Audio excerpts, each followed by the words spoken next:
د دې صرف په اورېدو باندې ډېر غیر مسلمو ایمان راوړی دی، لکه حکیم الامت مولانا اشرف علي تانوي رحمه الله هغې یو ډېر ناشنا واقعه را نقل کړې ده. په امریکا کې یو کمپني وه او هغه کمپنۍ کې به یې فلمونه جوړول.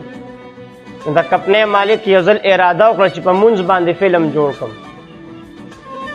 نو په امریکا کې په دغه وخت کې چې کوم عرب مسلمانان پراته اوسېدل، هغې پسې ورغی او ورته ویل چې یو راله مؤذن راکې او یو راله یو خوش اوازه امام راکې او 10 یا 15 راله مقتدیان راکې.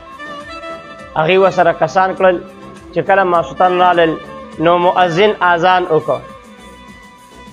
د اذان اورېدو سره د کمپنۍ مالک باندې اثر وشو. بیا چې کله امام صاحب جمع ته مخکې شو، مقتدیان ورپسې شاته ودرېدل.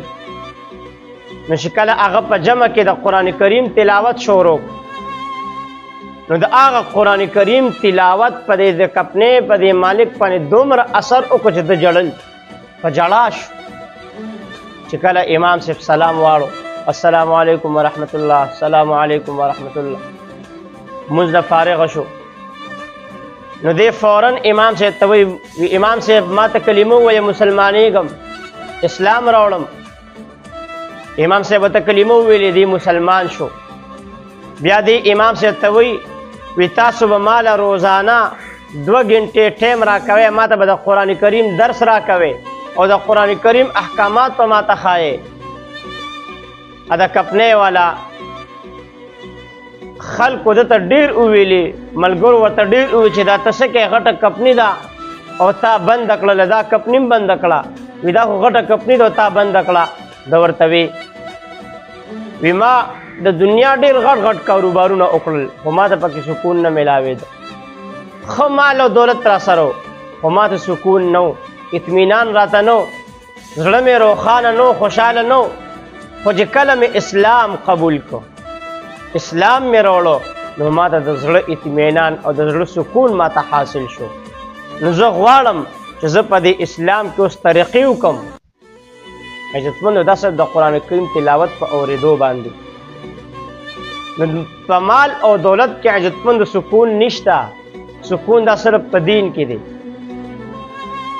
ما په 2011 کې حفظ کو په حیات آباد کې. نو هلته ټول خلک انتهایی مالدار دي. نو هلته مدرسې ته به یو نوجوان راتلو مازدیګر کې او هسې به ناستو، د قرآن تلاوت به نه کو، مدرسه کې به هسې ناستو. مونږ به خو سبق ته ناستو او دې نوجوان دا به روزانه مازدیګر کې راتله غنټې له تقریبا، او دا به دلته کې بیا ناستو، تلاوت به هم نه کو، هسې به دغه شان ناستو. بیا یو ځل مونږ ته خبره کوله، روزانه د هغه دا معمولو راتله به یو ځل بیا مونږ ته خبره کوله، ویره زما په دې حیات آباد کې خپل د پراپټۍ دوکانونه دي، خپل دوکانونه مې دي، مالي لحاظ سره ما ته هېڅ ټینشن نشته، هېڅ کمی را سره نشته د مال او د دولت، خو ما ته سکون نه میلاویږي، زړه مې نه خوشحالیږي. خو چې کله دې مدرسې ته راشم او هسې ناست یم، روزانه راځم دې مدرسې ته، خو چې دې مدرسه کې ناست یم زما زړه روښانه، زما زړه خوشحاله. زما عزتمندو قرآن کریم دا د الله کتاب دی او ډېر مؤثر کتاب دی. د دې په اورېدو کې ډېر خوند او لذت دی، ډېره مزه ده پکې. خو که مو ته دا قرآن کریم د زړه د اخلاص نه ولوسته او د زړه د اخلاص نه واورېده، دا قرآن کریم دا به کافرانو هم اورېده. په پټه باندې روایتو کې راځي دا ابو سفیان دې وخت کې له ایمان نو راوړی، او ابو جهل او یو اخنس، دا 3 کسان دا به د شپې په پټه پټه باندې د یو بل نه به په پټه پټه باندې راتلل او د پیغمبر علیه السلام د قرآن تلاوت کو. نو دوی به پټ غوږ ایښودی او د قرآن تلاوت پې اورېده. دوی ته ښه پته وه چې دا برحق کتاب دی، خو ایمان پې د عناد او د بغض او د ضد د وجې نه راوړه. قرآن کریم کې ډېر خوند الله پاک ایښودی دی. دې قرآن سره محبت پکار دی، دې قرآن سره زړه لګول پکار دی. دا قرآن کریم په خپله باندې ووایو، په خپلو بچو باندې قرآن کریم تلاوت وکړو.